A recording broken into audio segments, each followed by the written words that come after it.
Дорожные истории у нас продолжаются. Тут такую дорогу отгрохали недавно. Ну, вообще давно уже начали строить. Так вот, о чем я. В Черногории можно было всегда ездить по российским правам, по обычным, не каким не международным, обычная пластиковая карточка российская. Но через полгода по закону, по-хорошему, надо было их заменить на местные права, повозиться, собирать документы, заплатить денег. В общем, заменить. Пока права действующие. Я этого сразу так не сделал, но теперь пришлось, потому что участились случаи поддельных прав. На границах стали очень проверять и задерживать граждан Российской Федерации, которые, почему-то ездят по поддельным правам, не знаю, зачем им это. Вот. Ну и по городу. Последние 2,5 года меня вообще ни разу не останавливали. А за последние пару месяцев остановили один раз, спросили всю страховку, там права, собрачайну, увидели российские права и спросили, а боровак есть?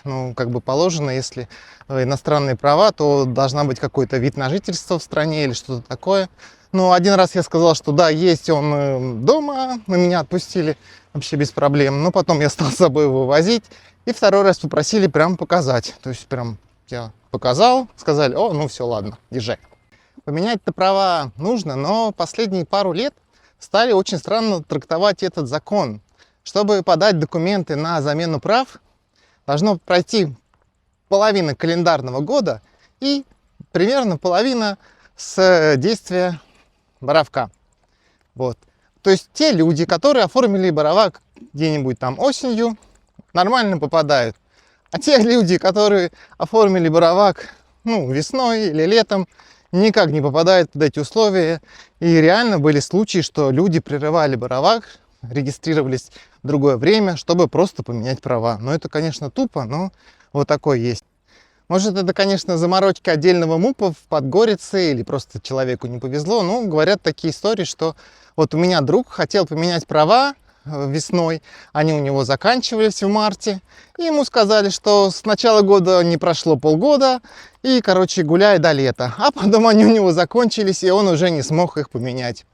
Зато он их смог поменять в Сербии, потому что Сербия принимает переведенный закон Российской Федерации, что просроченные права действуют. Это еще началось со времен ковида. В итоге, что нужно для замены прав? Буквально 15 минут, и я получил лекарское уверение за возочку дозволу. Поговорил с одним чуваком насчет общего состояния, генетических заболеваний и прочих лекарств. Офтальмолога посмотрел цифры на стене и посидел еще у терапевта. Сходил в МУП, вообще народу нет, очень странно, прям даже. Стоял первый, подал документы. Все мне подписали, сходил, сфоткался, пальцы приложил. И надеюсь, все будет хорошо. Несколько нюансов важных достаточно, для спокойствия всех.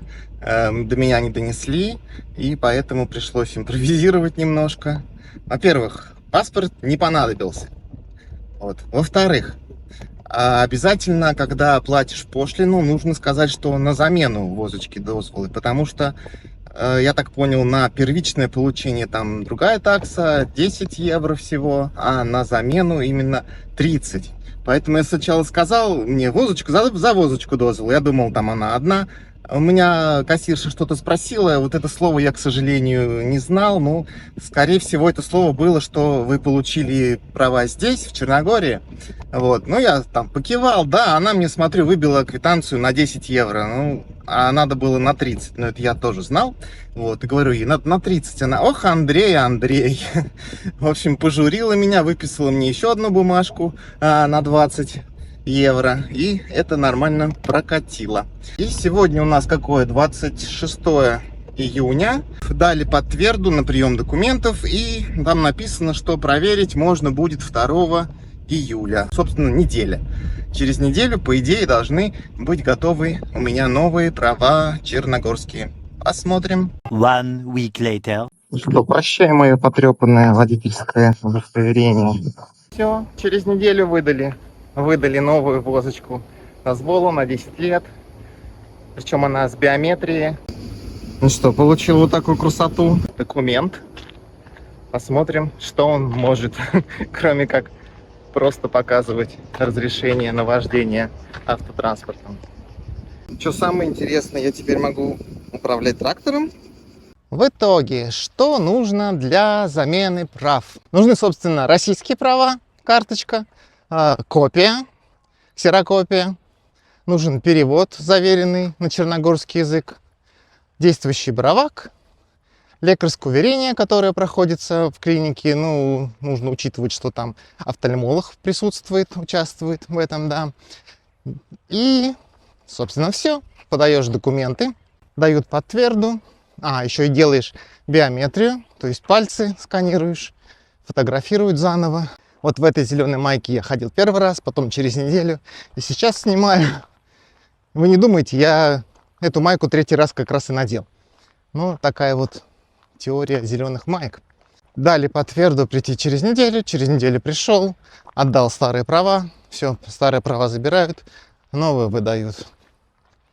Хвала, приятно, до видения. Вот такие дела. Все сам.